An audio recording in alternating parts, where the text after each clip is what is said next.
बेहद ये अशोभनीय घटना है और निंदनीय है, लेकिन उसके साथ साथ उस घटना के पीछे भी जाने की जरूरत है। किन कारणों से एक शिक्षक इतना आक्रोशित हो जाता है कि वो सीसीटीवी के सामने, प्रत्येक अध्यापक को पता है, प्रत्येक शिक्षक को पता है, बीएसए कार्यालय के प्रत्येक कर्मचारी को पता है कि वहाँ सीसीटीवी लगा है, और सीसीटीवी के सामने अगर कोई आक्रोशित होकर इस तरीके की घटना कर बैठा तो उसके पीछे के कारणों को भी जानने की जरूरत है।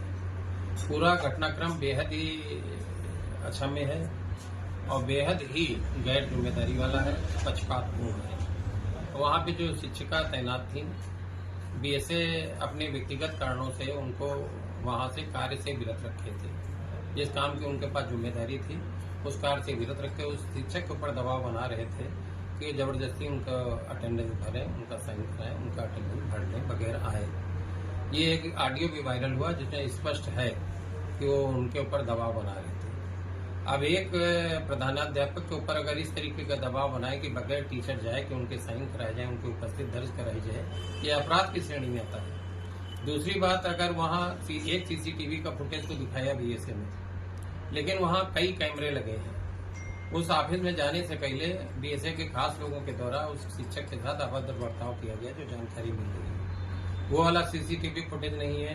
बाद में जब उनके साथ बेहद मारपीट की गई, बुरी तरीके से मारा गया, वो वाली सीसीटीवी फुटेज नहीं है।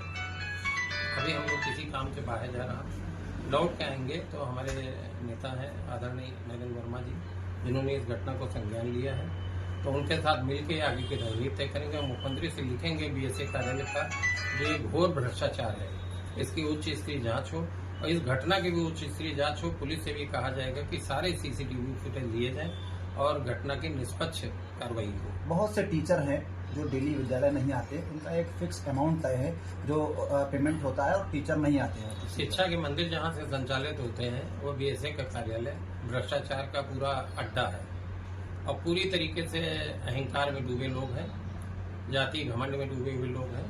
अपने खास लोगों के द्वारा वो माफियागिरी का काम कराया जा रहा वहाँ पे है, तो ये सबको पता है।